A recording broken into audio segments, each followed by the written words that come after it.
Alegría y paz, queridos amigos. Bienvenidos a su programa de oratorio virtual, a su segmento La Paz con ustedes. El día de hoy vamos a tocar el tema la ansiedad y la depresión en los niños y en los adolescentes. Tenemos como invitado de lujo al doctor Luis Trejos Paido, psiquiatra. Él es de Panamá, con larga experiencia, pues de ser psiquiatra de niños, de adolescentes y también de sus familiares, de mamá y de papá.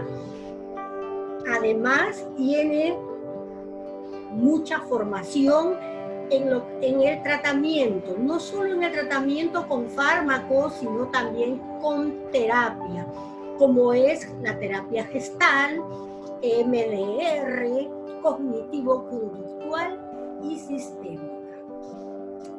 Como siempre, antes de comenzar con nuestro invitado, vamos a leer un versículo de la palabra de Dios. ¿Qué nos dice el buen Dios en su palabra el día de hoy? A través de la epístola a los Colosenses, escrita por San Pablo. Está en el capítulo 4, en el verso 21. Perdón, en el capítulo 3, verso 21. Dice: Padres, no exasperéis a vuestros hijos, no sea que se vuelvan apocados. Como siempre, al final de la conferencia, de la explicación del doctor Luis Trejos, daré mi reflexión de por qué elegí esta palabra del Señor y qué tiene que ver con la charla del día de hoy. Bienvenido, mi querido amigo Luis, a este tu programa La Paz con ustedes. Bueno, gracias María por la invitación y pues gracias a todos aquellos que nos escuchan a través de este medio. Bien, bueno Luis, como escuchaste, el día de hoy vamos a tocar el tema la ansiedad y la depresión, que no son temas nuevos. Esos son temas que lo traemos desde que hemos pisado esta tierra. Por favor, háblanos un poquito de qué es la ansiedad, de qué es la depresión y su normalidad, porque no cuando decimos hay ansiedad o hay depresión, ya es una situación que hay que ir al especialista, sino pues en el día al día son dos emociones que también nos acompañan. ¿Cómo no, María? Creo que es muy importante en este caso pues hablar que tanto la ansiedad como la tristeza son emociones o sentimientos que son normales. Y esto es bien importante porque muchas veces pensamos que estar triste ya necesita, nos informa que estamos enfermos, o que tenemos una ansiedad informa que estamos enfermos. Yo creo que son mecanismos por los cuales nuestro cuerpo reacciona a los estímulos del ambiente. Por ejemplo, es bien importante para nuestros padres, María, que por ejemplo, voy a poner en este caso, por ejemplo, la emoción de la tristeza. Si esta emoción se prolonga en el tiempo, mucho más allá de una semana o 2 semanas, ya nosotros no podemos hablar de tristeza. Habría que pensar que estamos frente a un cuadro de depresión. Pero la tristeza o el humor triste no solo hace el diagnóstico de depresión. Por eso es importante aclararle a los papás que la tristeza o la melancolía son estados naturales, pero cuando permanecen mucho tiempo habría que valorarlo, pero no solamente tomar en cuenta esta emoción o sentimiento de tristeza. Habría que tomar en cuenta, por ejemplo, en el caso de nuestros niños y nuestros adolescentes, que un elemento clave para que nuestros papás y mamás se puedan orientar es que aparece la irritabilidad que no aparece en el adulto. ¿Por qué? Porque todavía tenemos nuestros adolescentes y nuestros niños que están en proceso de desarrollo, y en ese proceso de desarrollo su cuerpo adapta esas emociones de una forma diferente. Entonces, aparte de la tristeza que está prolongándose más allá de una semana, de una condición de irritabilidad, que es irritabilidad, que el niño está malhumorado, que el niño se le propone un juego y no le gusta constantemente. Tenemos que valorar este niño o este adolescente, cómo es su comportamiento en diferentes ambientes, no es solamente en la casa, sino lo que nos reportan los maestros, lo que nos reportan los amigos de la casa, los amigos del colegio, y junto con cada una de esas informaciones podemos entonces armar el diagnóstico de depresión. También es muy interesante, María, que con el tema de la tristeza forma parte de ese proceso cuando hay cosas que nos afligen, que nos hieren, y de alguna manera es una forma de reaccionar a eso que sucede. Por ejemplo, hay un tema que está muy asociado a la tristeza, a la depresión, y este caso sería el duelo. Aunque no lo creamos, el duelo es una parte de la vida. A veces pensamos que solo tenemos duelo cuando perdemos un ser querido, pero en este momento nuestros niños y nuestros adolescentes que ya no pueden ir a la escuela, como me decía un niño durante estos días en la mañana, yo nunca pensé que iba a anhelar tanto ir para la escuela como en este tiempo de pandemia, porque ahora le entendía el seguridad el seguridad del edificio donde él estaba, el conductor, los compañeros, los miembros del personal del colegio donde lo recibían. Él dice: Luis, me he dado cuenta que eran gente que formaban parte de mi vida y que ahora solo estoy 24 horas o con la nana, o con la mamá, o con el papá, o con la abuelita. Entonces, qué interesante que para ellos también hay un duelo en la pérdida de esta condición de ir físicamente al colegio. También es importante que así como los adultos tenemos pérdida de movilidad, pérdida para hacerlo el trabajo, pérdida para no solamente de la condición de salud, sino en este momento vernos afectados con alguno de los miembros de la familia que pueda estar contagiado o afectado por el COVID. Entonces, esto también probablemente los afecte. Esta misma tristeza y esta misma depresión que podemos estar contemplando, ya yo sé que ustedes, papás, han aprendido que la tristeza en este momento no es patológica y no necesitan llevarlo al médico para que sean tratados o medicados, sino que hay que esperar que este sentimiento evolucione.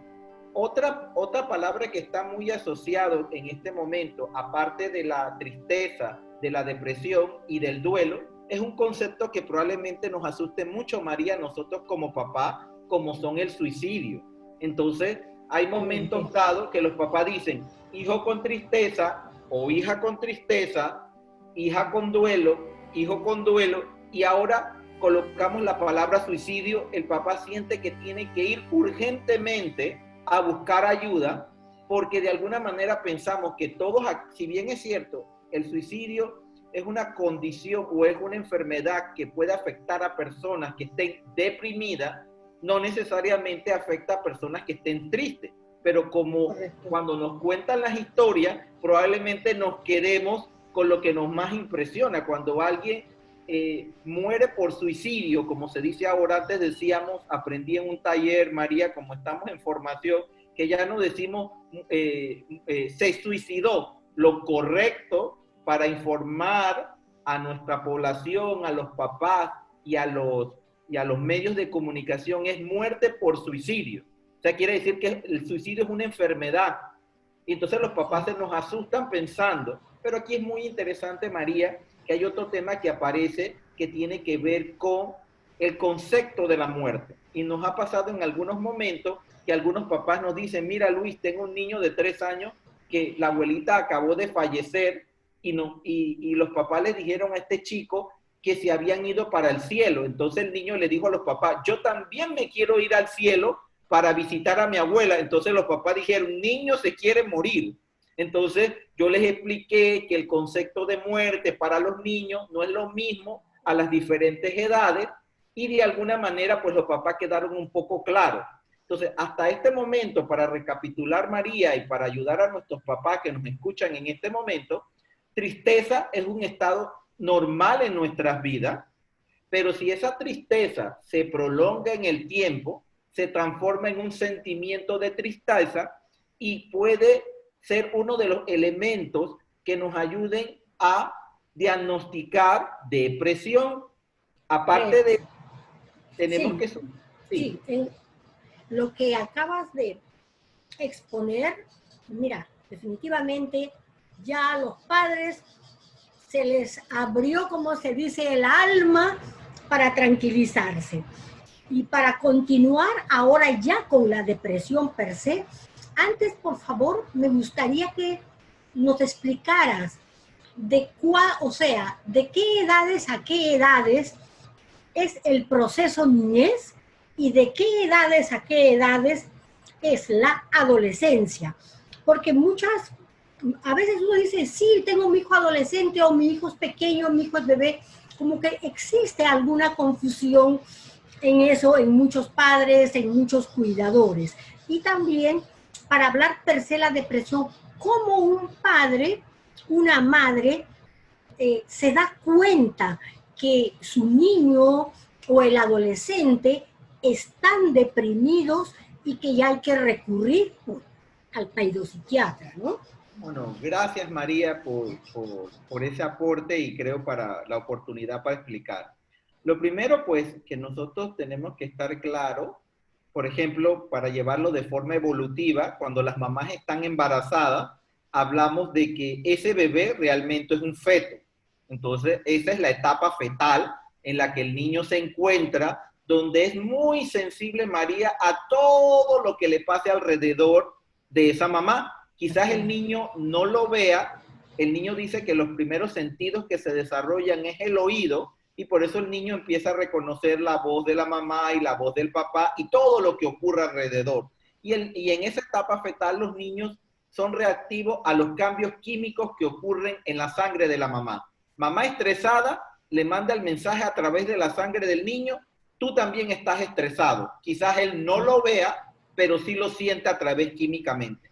Cuando el niño nace, era lo que nosotros llamamos bebé, entonces le hablamos de recién nacido, que son esas primeras etapas en las que la mamá les dan pecho, que los cargan, que el niño necesita de muchos cuidados y está en un proceso de adaptación completa. Algunos niños nacen tranquilos y otros requieren que se les den muchas cosas para tranquilizarlos. Luego de ese proceso hablamos del proceso del recién nacido, hablamos entonces del proceso de la infancia. El proceso de la infancia se extiende hasta los 3 años. O sea, un infante es la primera infancia. Hay un concepto muy claro, María, para ayudar a nuestros papás, que después que la familia, la primera institución donde el niño aprende patrones de cómo relacionarse socialmente, viene la segunda institución más importante en la vida de los seres humanos, que es la escuela. De hecho, María, pues aquellos que nos mantenemos estudiando, nos vamos a mantener jóvenes, porque si seguimos estudiando, seguimos en una etapa escolar o universitaria. Así que yo me quiero seguir contagiando de esa vibra del estudio, así que seguiré estudiando. Ya somos 2. Entonces, en esa etapa, hay una etapa que le llaman preescolar, que es la etapa entre los 3 años y los 5 años o los 4 años, que es que el niño antes de empezar a la escuela. Y por eso hablamos de la etapa preescolar. Después viene una etapa escolar. Y en esa etapa escolar, entonces viene la preadolescencia, que generalmente en la mayoría está entre los 11 y los 12 años. ¿Por qué no decimos una fecha exacta para la porque va a depender mucho de la información genética, va a tomar en cuenta mucho ese reloj biológico que todos tenemos. No se desarrollan a la misma edad, pero hay un periodo que nosotros como médicos podemos valorar. Entonces, Así ya es. cuando hablamos de la adolescencia propia, estamos hablando a partir de los 13 y 15 años. O sea, es el centro, que es el periodo de la adolescencia. Y también, María, podemos hablar de lo que es la adolescencia tardía, que son los mayores de 18 años, pero son menores de 21 años. Entonces, para algunos, si podemos recordar, en algunos lugares la adolescencia llega hasta los 21, así que no necesitamos apurarnos. Entonces, quiere decir que esa es la etapa en la que más se da el desarrollo del pensamiento concreto y tenemos ese individuo con la capacidad cognitiva y cognoscitiva. Y si así nosotros, María, podemos ver el desarrollo del niño desde el feto hasta la parte adulta, asimismo nuestro cuerpo tiene la capacidad de poder asimilar y adaptarse a todos esos estímulos que ocurren en el medio ambiente. Por eso es muy importante, María, y creo que hay que recalcarle a nuestros papás que la depresión no es una enfermedad contagiosa, que no es que si yo ando con alguien deprimido se me va a pegar la depresión, sino que yo puedo tener factores genéticos. Papás o mamás que sufren de depresión y ansiedad pueden tener hijos que sufran de ansiedad o de depresión. Y también adolescentes que tengan papás que sufran también de ansiedad o depresión. No solo los papás, puede haber otro miembro de la familia. Entonces, así como vemos ese desarrollo, María, así también aparece la ansiedad y la depresión. Se dice que, por ejemplo, en los niños más pequeños que estamos hablando, entre 3 y 5 años, creo que mejor para ayudar a nuestros padres, María, una cosa importante para ayudarnos a nosotros como médicos y a los psicólogos y a todo el personal de salud, nosotros tenemos una pregunta clave que es ¿cómo el niño era antes de eso que usted notó? Entonces, algo que ayuda es un niño que era alegre, contento, jugaba, prestaba sus juguetes de acuerdo a la edad, compartía, y ahora cambió este niño. Ya este niño está aislado, este niño está llorón, este niño no duerme bien, no come bien, constantemente se aísla, no quiere participar de las reuniones. Aquí ya estamos notando que este niño tiene un cambio de conducta. Y si esas conductas, su forma de pensar, hay pensamientos de tristeza, hay pensamientos depresivos, negativos, desesperanza, tendría que pensar frente a un cuadro de depresión.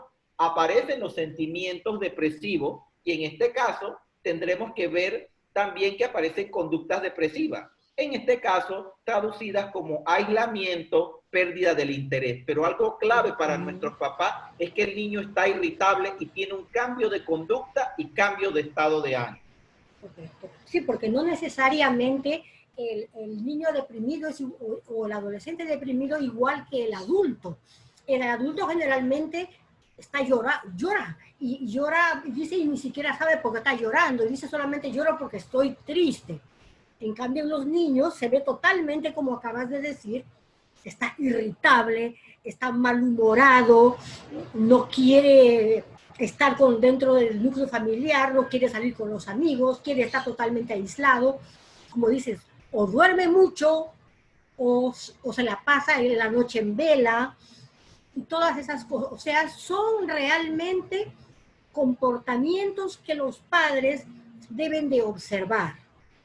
Ahora, ¿cómo deben actuar los padres frente a esa actitud de esos muchachos? Es decir, porque a veces los padres van pidiendo apoyo a la abuelita, al tío, al primo, y hasta que ellos no les dicen, mira, creo que tu hijo tiene un problema que hoy en día se llama depresión, pues llévalo al médico, al psiquiatra. Ok, lo llevan al psiquiatra, el médico, pero eso no quiere decir que porque ha ido al psiquiatra, papá y mamá se van a desligar. Sino creo que todos los miembros de la familia tienen que involucrarse en ese apoyo que necesita este niño, este adolescente. Entonces, explícanos un poquito cómo sería ese acercamiento de los miembros de la familia a este adolescente, a este niño. Claro, fundamentalmente, María, en este proceso, por ejemplo, nosotros entendemos que el primer sistema en el que el niño se desarrolla es la parte familiar. Algo que sucede y con bastante frecuencia es que los papás en muchas ocasiones invisibilizan los sentimientos de sus hijos. Es que cómo yo puedo manejar un hijo que esté triste o cómo puedo manejar un hijo que esté ansioso. Entonces, a veces le damos explicaciones banales o rutinarias. Él es así, él va a cambiar, yo era así, en cualquier momento se le quita, se le doy lo que quiero. No, creo que va mucho más allá. Como papá, yo siempre les explico a los papás varias cosas. Cuando un niño nace, María, no sola, nosotros tenemos que, antes de que el niño nazca, tenemos que darle un espacio emocional. Y en algunos casos, muchos niños o niñas o adolescentes no han sido planificados. La idea de que cuando el padre se planifica, empieza no solamente a gestar el proceso físico, sino también el proceso emocional. Y este niño va a encontrar un lugar que ya la familia le tiene destinada, no solo la física, que es la habitación, no solo la emocional, que es la que cuentan con los papás. Entonces yo creo que hay veces que papás nos encontramos con diferentes tipos de chicos y yo les explico a los papás que así como tenemos esta mano que pertenece al mismo brazo, todos los 5 dedos de esta mano son diferentes. Así son los hijos. No podemos ni compararlos ni esperar que todos sean igualitos. Entonces, algo interesante es que, por ejemplo, muchos papás, antes de abordar al niño, unas cosas les sucede, es que muchos papás tienen el temor de hablar con el niño de lo que pasa. Entonces, ¿cuándo sucede esto? Cuando los papás no tienen frecuencia de hablar con su hijo de todas las cosas que pasen durante el día. Entonces, entendemos que la primera persona de aproximación hacia ese chico o hacia esa chica o hacia ese niño deben ser los papás en un ambiente de tranquilidad. Por supuesto que explorar o hablar sobre eso es de forma natural. Yo te he notado, si es un niño pequeño, veo que peleas mucho con los juguetes. ¿Te pasa algo? Porque no podemos asumirlo, siempre tenemos que preguntar. En el caso del adolescente, el adolescente la mayor parte de las veces normaliza. Estoy normal, estoy ok, estoy bien, estoy cool, yo soy así. Entonces el papá dice, frente a esa barrera, ¿qué hago? Bueno, no pensemos que a la primera nos va a decir todo lo que está pasando. Y más sobre todo si nosotros como papá no le hemos dado esa confianza. Entonces yo siento que la primera instancia para abordar a nuestros hijos debemos ser nosotros como papá o como mamá o como tutores o como tíos. O sea, que tengamos ese espacio de hablar de los sentimientos, María, es algo natural, así como hablamos del clima, del deporte, de los nuevos libros, de las nuevas terapias, de la moda, de los carros. Los papás también tenemos que hablar, permitirles a nuestros hijos expresarse emocionalmente, pero nosotros también expresarnos emocionalmente. Otra cosa, María, que puede ayudar mucho a nuestros papás es que antes de tener que contarle eso a otro miembro de la familia, yo pienso que es importante que se lo comunique al otro papá, porque a veces se lo decimos a la abuelita, se lo decimos a la amiga, se lo decimos a la mamá de otro niño, y pienso que es importante que los papás mantengan esta comunicación bilateral y recíproca, y no esperar a que esta situación trascienda fuera de la familia. Entonces, muchos chicos y adolescentes me dicen muchas veces que esto yo lo hubiera resuelto si mi mamá me lo hubiera preguntado, pero es que ella se lo dijo a todo el edificio, a todos los vecinos, y a mí nunca me preguntó. Eso es el caso del adolescente. Claro, vulnera su intimidad, ¿no? Por supuesto, por supuesto. Indudablemente es que si nosotros vemos adolescentes, tenemos que mirar lo que son independientes y dependientes. Están en un proceso de transición, por lo tanto, mantener ese espacio es necesario y verlos con la capacidad. En el caso de los niños, nosotros vemos esos cambios de conducta, hacemos las primeras aproximaciones y yo creo que es importante en su momento que el papá, antes de tener que recurrirlo, pues tenga una información como papá, porque creo que es importante que el papá pueda tener herramientas para la escucha activa, herramientas para la contención, el sostén y sobre todo que el papá puede estar presente. A veces queremos que nuestros hijos nos puedan escuchar, pero necesitamos ser padres presentes, padres que sostienen y padres que podemos dar contención. Entonces creo que la primera línea somos los tutores, son los padres, para que de alguna forma obtenga la información de su hijo, observando detalladamente, como siempre lo hacen los papás, simplemente que ahora enfocándonos en eso que le pasa al niño o en eso que le pasa al adolescente, María. Sí, en esa misma línea de la depresión, tú cuando iniciaste, hablaste un poquito de la etiología, del origen de la ansiedad o de la depresión. Sí. Y tocaste uno que era la parte genética. Posiblemente sí, a alguien de la línea materna o de la línea paterna ha habido mucha depresión, o en estos momentos uno de los progenitores, o papá o mamá. Bien, aparte de eso, también, ¿por qué otras causas un niño puede llegar a sufrir de depresión y los adolescentes? O sea, ya sabemos que la vulnerabilidad está, pero no tampoco porque la vulnerabilidad genética esté, el niño o el adolescente tengan que hacer depresión. O sea, ¿qué ocurre en el camino para que un niño y un adolescente lleguen a hacer depresión? Claro. Creo, María, que es bien importante aclarar ese punto a los papás, a los padres en este momento, porque las causas para la depresión tienen dos orígenes. La causa endógena, que en este caso tiene que ver con la parte del individuo, el funcionamiento de su cuerpo, que está muy correlacionado con la parte genética, que es la carga de la información genética para desarrollar enfermedades. Ahí hay un sinnúmero de explicaciones, desde los genes que están dormidos y una serie de situaciones que pueden pasar en este individuo que hace que esos genes que están dormidos se vayan despertando. Correcto. Y que cuando se despierten desarrollan la enfermedad de la ansiedad o desarrollan la enfermedad de la depresión. Correcto. Pero también hay causas externas. Para el niño, el medio escolar o el medio de los amigos es sumamente importante. Y aquí pasa algo muy claro. Niños expuestos a situaciones de acoso escolar o bullying, niños expuestos a situaciones de trauma, niños expuestos a abuso sexual, niños expuestos a maltrato físico, psicológico, pueden desarrollar depresión a pesar de que sus papás puede ser que no tengan ningún tipo de enfermedades para desarrollar de índole emocional.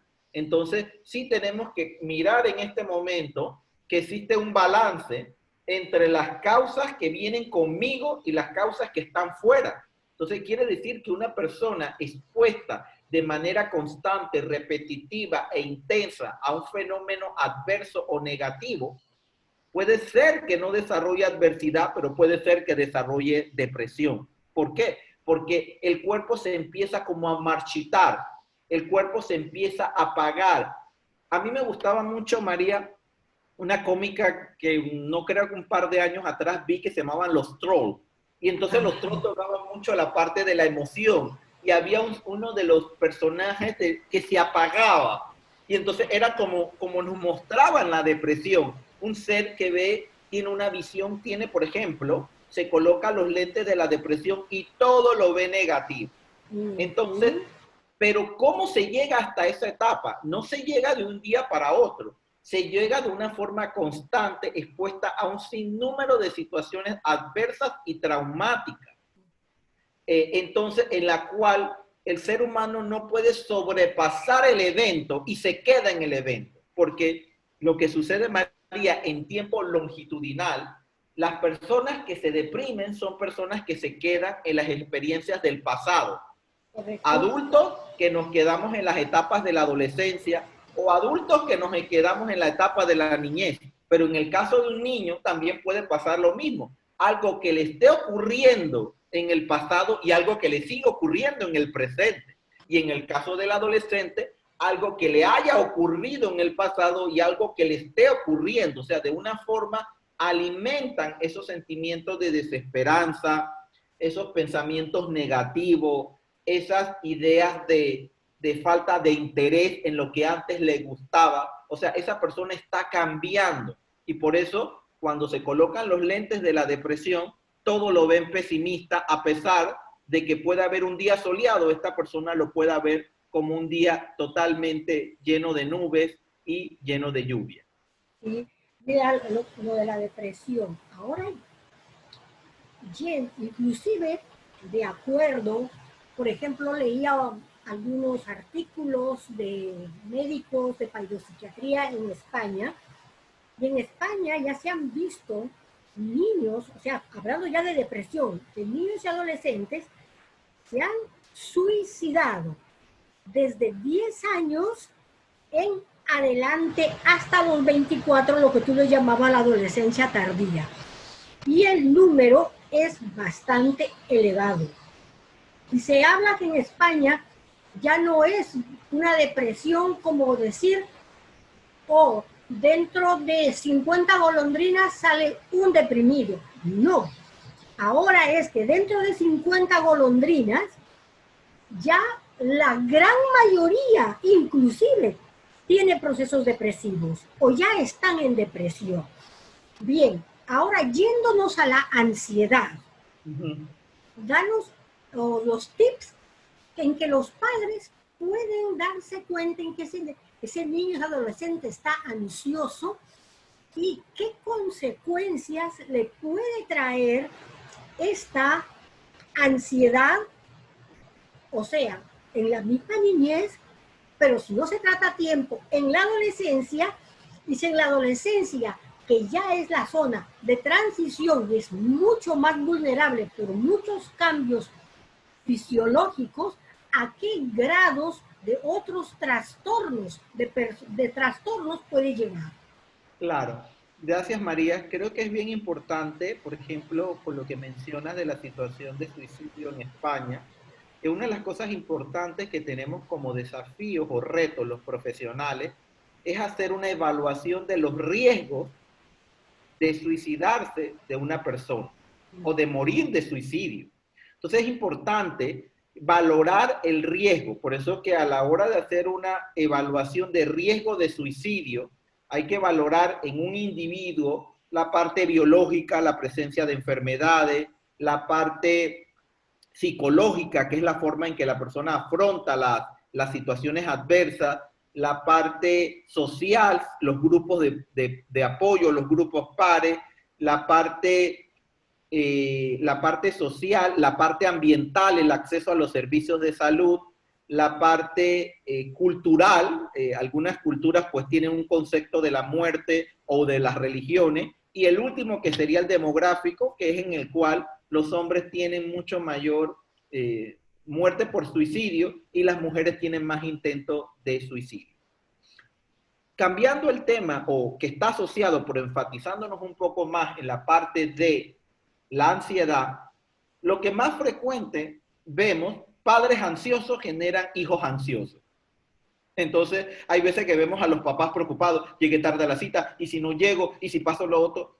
También yo pienso, y me imagino en este momento para ilustrar a nuestros papás, María, que la depresión es como un vaso, como cuando servimos la Coca-Cola. Cuando se sirve la Coca-Cola, si uno no tiene la técnica para servirla, le aseguro que se desborda. Pero aquellos que hemos bebido Coca-Cola, debemos inclinar el vaso para que el líquido no genere tanta espuma. Digamos que esa espuma o que esa efervescencia es la ansiedad. Nuestra vida se llena de muchas preocupaciones y estamos preocupados por el tiempo, por el dinero, por la calidad de vida, por la calidad de los espacios. O sea, estamos preocupados. El problema no es la preocupación, María. El problema es cómo manejamos esa preocupación. Y algunos dan como herramienta, en vez de estar preocupado, ocúpate. Así que, por lo tanto, cuando me entra la preocupación, María, yo me ocupo. Hay algo que hacer siempre en casa, hay algo que leer, algún correo que contestar. Volviéndonos al punto de nuestros niños y nuestros adolescentes, lo más frecuente que vemos en la consulta de evaluación de un chico que se sospecha de ansiedad son los niños que se comen las uñas. Le conocemos como el signo de onicofagia. Muy bonito médicamente, pero los papás más recordarán es el niño que se come las uñas. Ese niño que se come hasta el pellejito de la uña. O sea, donde está la parte unguial, donde está la uña. Entonces, ese niño, ese es un síntoma físico que hay que valorar, que un niño que está expuesto a mucha ansiedad. Los niños que también acabaron de comer y vuelven a pedir comida, son niños que pueden tener un síntoma de ansiedad o son niños que están tan preocupados, tan angustiados, que al final no logran avanzar con las tareas porque se abruman, se sobrecargan. Aquí el tema de mirar la ansiedad, María, es que la ansiedad, desde el punto de vista cognitivo, en los seres humanos aparece cuando nosotros tenemos un reto y no tenemos los recursos. Por ejemplo, cuando era pequeñito y yo decía, tenía que leer las aventuras de Piti Mini de nuestro autor, creo que algo apellido Endara. Y yo recuerdo, María, que ese libro tenía como unas 90, no miento, como unas 60 páginas, pero imaginará, en tercer grado 90 páginas me parecería como un Quijote de más de 500 páginas. Y yo decía, ¿ahora qué me aprendo de todo esto? El corazón me palpitaba, decía, me van a regañar, la maestra se va a dar cuenta que no leí las aventuras de Piti Mini, las manos me sudaban, temblaba, me movía. O sea, todos estos son síntomas físicos de ansiedad. ¿Por qué? Porque no había leído, tenía una evaluación de la lectura y yo lo que dije, bueno, voy a hacer algo. Leo el resumen, leo un pedazo en el medio y el final, porque siempre preguntan cuál es el desenlace. Pero mientras eso ocurría, María, mi cuerpo estaba sometido a mucha presión.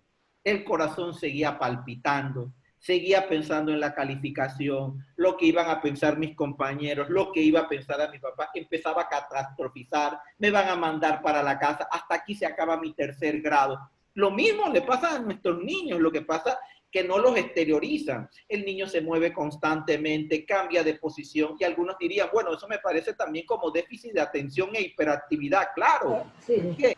Porque nuestros niños que están afectados emocionalmente tienen las áreas de la atención y de la actividad motora alterada. Entonces, por eso es que no podemos hacer diagnóstico solo con que el niño se mueva, sino que hay que mirar otros elementos. Entonces, los elementos de ansiedad están como lo mostramos, y esos mismos elementos aparecen en el adolescente.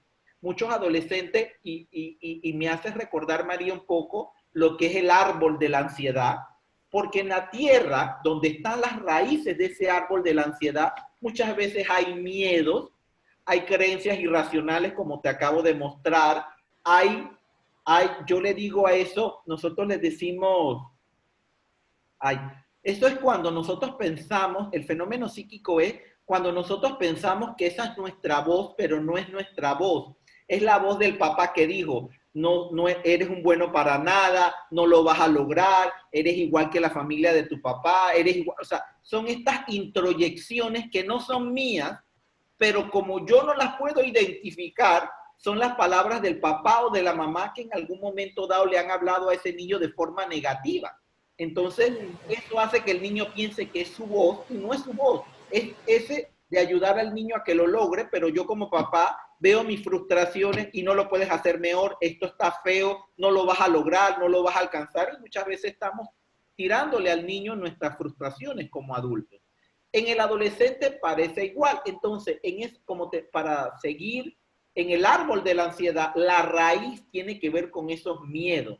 Entonces se desarrolla, digamos que en el tronco, la preocupación excesiva. Porque una preocupación no es patológica. El problema es cuando se convierte en algo excesivo, algo intenso, algo que sobrepase mi condición actual. Y sí es cierto lo que tú dices, María, porque no podemos hablar de una ansiedad, podemos hablar que la ansiedad se puede transformar en diferentes tipos de patología que tienen de trasfondo una ansiedad excesiva.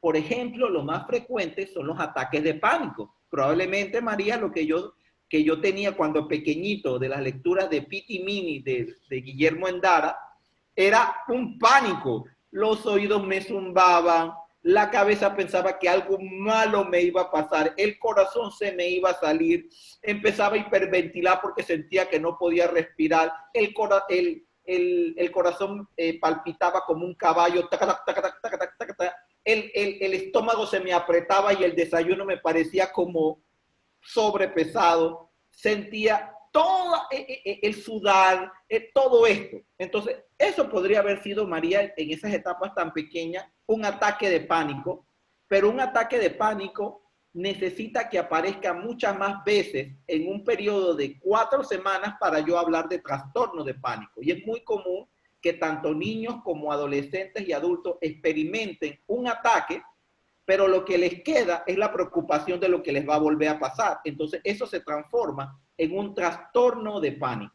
Pero también existen otras entidades que tienen en común la ansiedad extrema, y es los trastornos de ansiedad generalizada. Es la persona que está constantemente nerviosa. Es el niño que va para el acto de la bandera, suda. Lo llaman de la dirección, suda. Lo llaman para decir la lectura, suda. Lo llama la mamá, suda. Y fíjate que ese niño adulto, María, es el mismo adulto que cuando lo llama la esposa, lo llama el hijo, lo llama el jefe, sudan también. Sí. Entonces, aparece aparte esa ansiedad generalizada, que en ocasiones, pues, hablamos de las personas que estén nerviosas, angustiadas. Aquí antes se catalogaba mucho dentro de los trastornos de ansiedad, los trastornos obsesivos, pero como María, los seres humanos necesitamos clasificar las enfermedades y saber a qué grupo pertenecen. Ya el trastorno obsesivo no pertenece a la categoría de ansiedad, sino que tiene su propio puestito, su changarrito, donde exacto, su propia isla. Así mismo, María, sí. Así mismo. Sí, pero también, mira, yo he encontrado, por ejemplo, haciendo investigaciones en evaluaciones, sí, en adolescentes, por ejemplo, que han quedado ya siendo adolescentes, incursionaron en la droga, en el alcohol, en la bulimia, en la anorexia, que empezaron en la adolescencia, pero eso no lo desencadenaron per se hasta después, en los 18 o después de los 18 años. ¿Nos podrías hablar de eso un poquito entre la depresión y la ansiedad? Claro, María. Los seres humanos tenemos la tendencia a buscar el equilibrio. Entonces, por eso, cuando un niño tiene problemas de conducta, el portarse mal, hay que averiguar cuál es el trasfondo de ese comportamiento. O sea, me porto mal, no es solamente porque me quiero portar mal, es que yo no sé cómo enfrentar lo que me está pasando. Cuando empezamos a crecer, los seres humanos tenemos la necesidad también de querer compensar aquello que no entendemos. Entonces, de alguna manera, cuando se llega a la etapa de la adolescencia, que es una etapa de transición, de cambios, de el tener que manejar el duelo, de dejar de ser niño para ser adulto, la transformación del cuerpo, los duelos que tengamos que sufrir, empezamos entonces a buscar alternativas químicas para poder compensar, uno, los estados depresivos, o dos, los estados ansiosos. Y aparecen en esta etapa la curiosidad por las sustancias. Si bien es cierto, algunos chicos, a la hora de tener que estar en este proceso de encontrar el amor fuera de casa y encontrar una persona especial en su vida, se dan cuenta que muchas veces se sienten paralizados para hablarle a otra persona de sus sentimientos, y alguno por ahí que no habrá aprendido adecuadamente le dice: si tomas, te vas a dar cuenta que vas a poder enfrentar esa situación. Y vemos cómo el alcohol se incorpora a la vida de este chico, de esta chica en etapa adolescente, y cómo empieza a la hora de poder hablarle a otro de sus sentimientos, de esa persona especial, empieza a ligar el consumo de sustancias, por ejemplo, el alcohol, que al inicio es una sustancia que es estimulante o una sustancia y luego se transforma en una sustancia que es depresiva.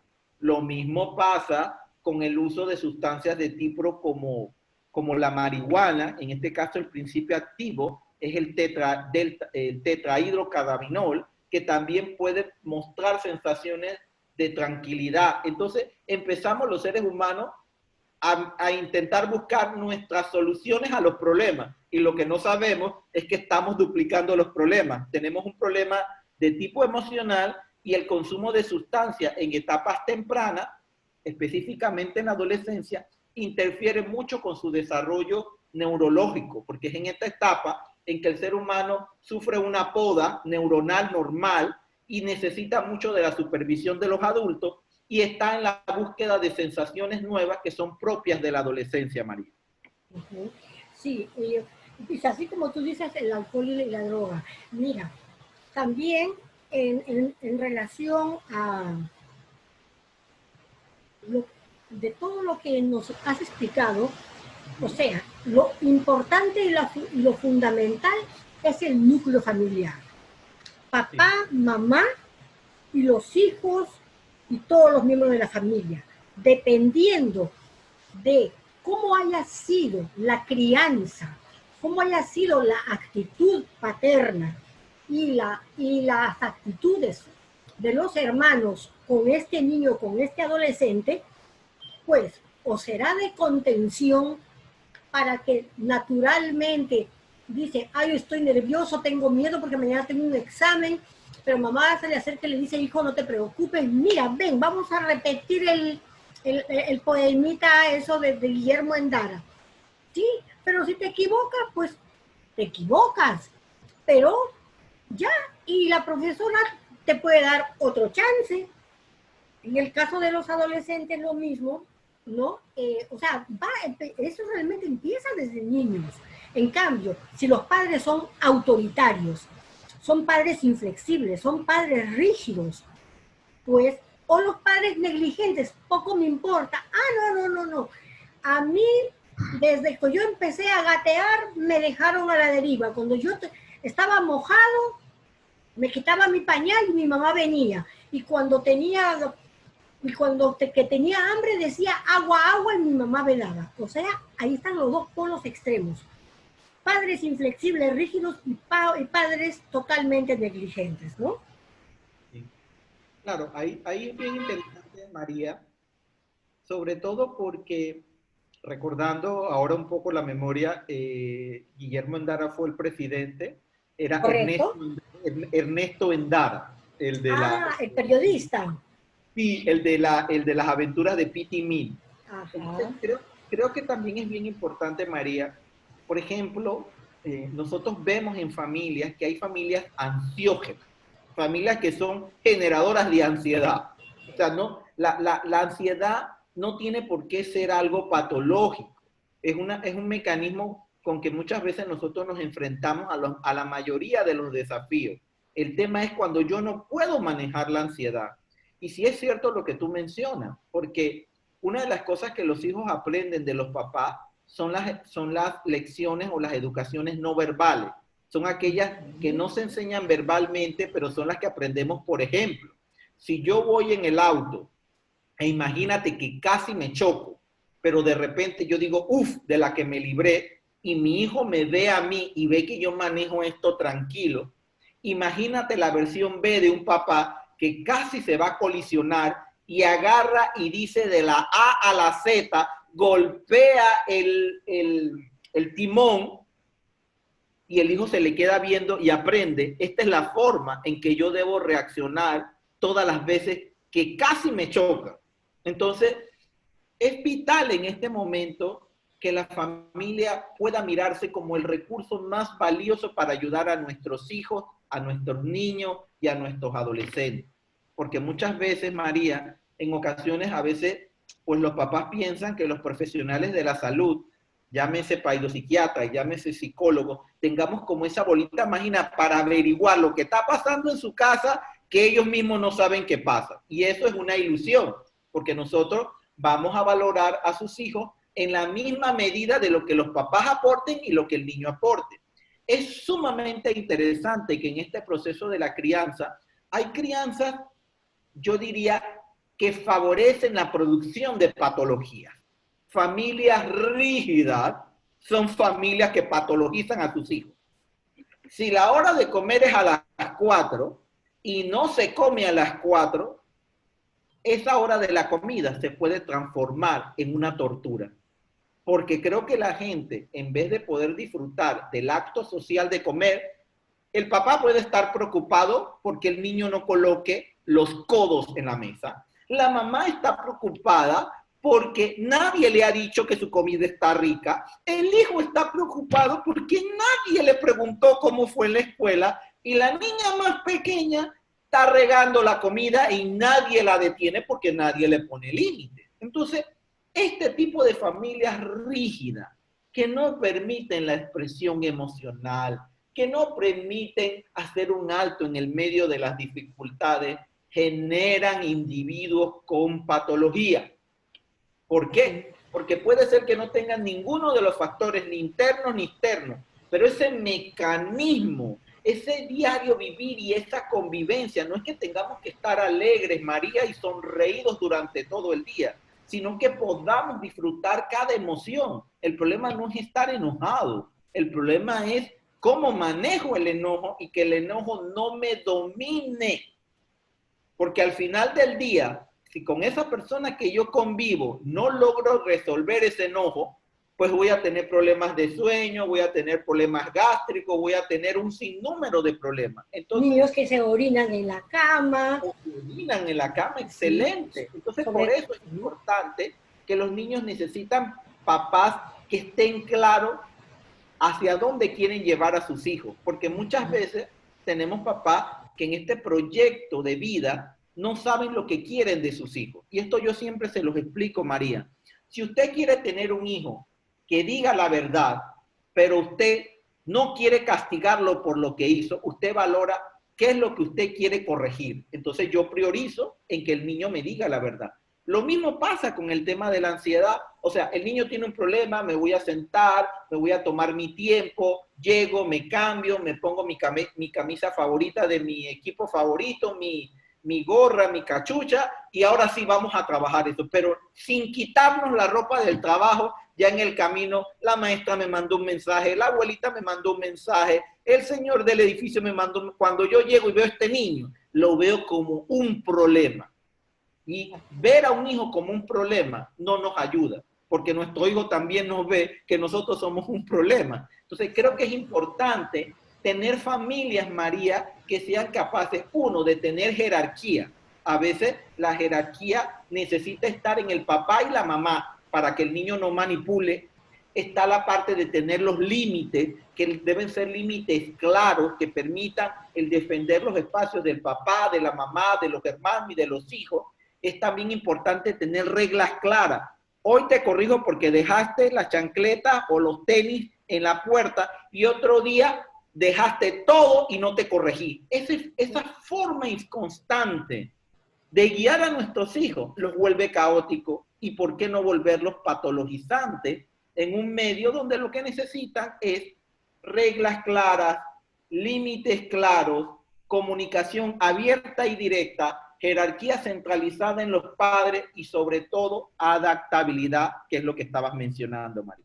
Sí, y sobre todo, qué importante, ¿no? Que papá y mamá también sepan expresar sus emociones en el sentido, oh, mi hijo, bueno, hoy te sacaste 3,5, oh, excelente, 3,5.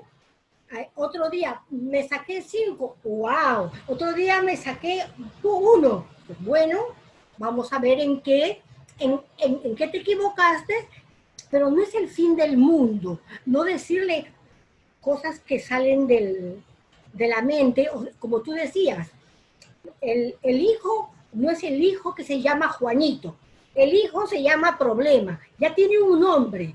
Eso es lo que yo le decía a muchos, cuando me llegaban los pacientes, les digo, oye, ¿cuál es tu nombre? Mi nombre es así, ok, pero yo no estoy viendo que tu nombre es Petra, yo estoy dando que tu nombre se llama culparte, se llama juzgarte, se llama penalizarte, mira cuántos nombres tienes, ¿no? O sea, el papá tiene que pensar que tiene un hijo que se llama Juan, que está yendo al colegio, y también saber ponerse un poquito en los zapatos de ese niño, de ese adolescente, que yo creo que es importante como padre. Yo soy mamá. Y qué bonito retroceder cuando tú tenías esa edad y qué cosas hiciste, ¿no? Y de ahora tú retrocedes a tu hijo y dirías, si yo fuese mi hijo ahorita, ¿cómo me gustaría que mi mamá ahorita, por ejemplo, me abrazara, o mi mamá me corrigiera, o mi mamá me disciplinara? O sea, ponte en el lugar, porque el niño ansioso, el niño depresivo, el adolescente, están en un sufrimiento continuo. 24 horas, 7 días a la semana, 30 días al mes, 365 días al año. Entonces, definitivo, si no le damos esa contención del abrazo, del beso, oye, te sacaste un 1, ya, te sacaste un 5, magnífico. No te admitieron para el fútbol. Bueno, ¿por qué no te admitieron? Tienes 5 años y tus amiguitos tienen 8 años y lógico, tienen su actividad biológica es más fuerte que la tuya. Quédate en la banquita, hablaremos con el profesor para que te ponga con los niños de 5 años. O sea, creo que es ponerse un poquito en el lugar de esos niños, porque, por ejemplo, como tú ahora narras, cómo tú tenías esos ataques de pánico, y entonces si ahora tú tuvieses un hijo y lo ves así, yo creo que tú dirías, no, me voy a acercar a este hijo mío y lo voy a apoyar para que no tenga que padecer esto. Si ya comenzó a sudar, bueno, vamos a entrar contigo, porque papá, mamá también vivieron eso. Entonces allí entramos en esa comunicación abierta, en esa comunicación de veracidad. Entonces, el niño va a ser veraz, el niño va a ver, al primero que le va a contar sus cosas va a ser a mamá y a papá, ¿no? Bueno, por último, algo que quieras decirle a esos papás, a esas mamás, maestros, que en este momento nos están viendo por las redes sociales de Facebook y de YouTube. Claro. Yo creo que evidentemente el trabajar con la niñez y la adolescencia es uno de los campos más gratificantes que he podido tener en mi práctica profesional y personal, porque creo que el adolescente y la niñez y la adolescencia es un espacio y es un ambiente donde hay mucho aprendizaje. Probablemente los mayores aprendizajes que hemos podido tener, aparte del universitario y el académico, es a través de la vida de cada uno de esos niños, niñas y adolescentes que en algún momento dado hemos podido estar en su vida. Creo que el niño entiende de manera genuina cuando estamos allí para él o para ella. Es sumamente importante para los padres el que puedan disfrutar a sus hijos. Es una etapa que pasa muy rápido. También entender que la etapa de hijos, de niños y adolescentes no es una etapa permanente, aunque a veces algunos adultos permanecen siendo niños y adolescentes porque privan las características de inmadurez y la toma de decisión. Pero la idea es ayudar a estos niños y a estos adolescentes a que puedan tener un desarrollo lo más integral y productivo. Muchas veces como papás queremos evitarle el dolor a nuestros hijos y entendemos que el sufrimiento forma parte de la vida. No es una cultura de inmediatez. Antes yo siempre explico el tema de las cartas o el tema del té frío. La carta, María, nosotros cuando yo estudiaba le escribía a mi familia, había que ponerle la estampilla, luego esperar que la carta llegara y luego esperar que mi mamá o mis amigos me contestaran. Lo mismo con el té. Para hacer té frío antes había que agarrar la bolsita, la abuela me decía hay que dejarla que se trasnoche para que todo el té se vaya el agua, luego le colocas el limón. Ahora nuestros niños y nuestros adolescentes sufren de una cultura de la inmediatez y nosotros también como adultos queremos evitarle los problemas. Realmente padres, maestros, nosotros tenemos que acompañarlos para que ellos puedan superar sus dificultades con nosotros y sin nosotros. Ellos no están a la deriva, ellos tienen recursos, pero como adultos tenemos que acompañarles y darles esos espacios. Siempre les digo a los papás, no esperes a que tu adolescente te cuente lo que le está pasando si tú previamente no has sembrado esa comunicación, si previamente no escucho ese primer día de clase, ese amiguito el día que se peleó, ese día que la compañerita le dio un besito en el cachete, ese día que la maestra le abrazó. O sea, a veces nos perdemos, María, de un sinnúmero de aventuras que revivimos a través de nuestros hijos. Entonces creo que es importante que nos detengamos allí. Yo entiendo que muchos de nuestros hijos nos piden tecnologías, aparatos, pero realmente no lo vamos a poder quitárselos, pero sí lo vamos a ayudar a que se regulen ese tiempo que tienen allí. Y el mayor tiempo que podamos pasar con ellos es el tiempo que realmente vamos a poder recordar. Y ellos también van a recordar lo grato que fue ese momento cuando el día me peleé, el día que traje una baja calificación, el día que no fui al colegio, el día que me dije que me dolía la panza por evitar el examen. O sea, creo que es un espacio de que podamos disfrutar a nuestros hijos. Y así también nosotros le permitamos a nuestros hijos disfrutarnos, porque es en doble vía. Entendamos, papás, que tanto tristeza como ansiedad no tienen que ser patológicos, pero si llegan a tener intensidades y se prolongan en el tiempo, es vital que recurran a un profesional que los pueda orientar. La segunda parte es que a veces siempre pensamos que cuando los chicos van donde el psiquiatra van a ser medicados, y no, muchas veces la población no necesita ser medicada si se hacen los ajustes y las modificaciones en la vida de la familia y cómo la familia lo está manejando. Entonces, para mí en este momento poder decirles a estos padres y maestros que nos escuchan, nosotros tenemos que ver cada contacto que tengamos con la niñez y con la adolescencia es un momento único, porque no sabemos cómo podemos tocar la vida de ese niño, de esa niña y de ese adolescente, que puede ser que nosotros nos convirtamos en ese adulto transitoriamente que le puede dar apoyo para superar esta dificultad y cualquiera otra que pueda venir en el futuro, María. Muchas gracias, Luis. Y antes de terminar, pues la pequeña reflexión de la palabra. Y si ustedes se han dado cuenta, aquí cuando les dice, padres, no exasperéis a vuestros hijos, pues bien, el doctor Trejos les ha explicado cómo ser padres, cómo ser madres, cómo ser profesores, porque aquí lo que viene es esa comunicación en doble vía, esa actitud en doble vía, el afecto, la comprensión, el amor incondicional, los límites, las reglas.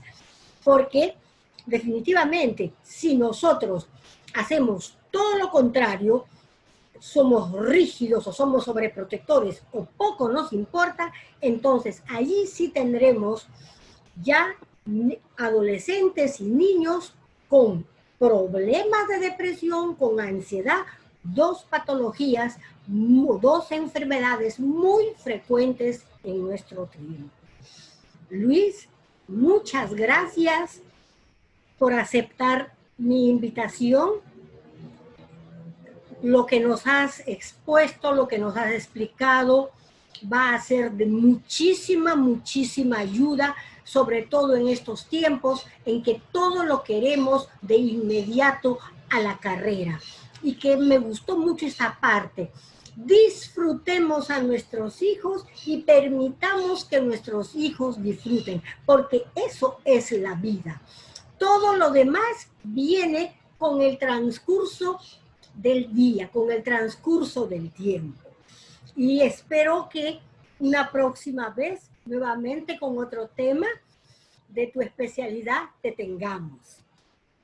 Bien, queridos amigos, muchas gracias por sintonizarnos y pues este video compártanlo con amigos, con familiares, con otras personas que tengan hijos o personas que están esperando al bebé o mamás que en estos momentos ya tengan bebés para que sepan cómo llevar el día al día a sus hijos.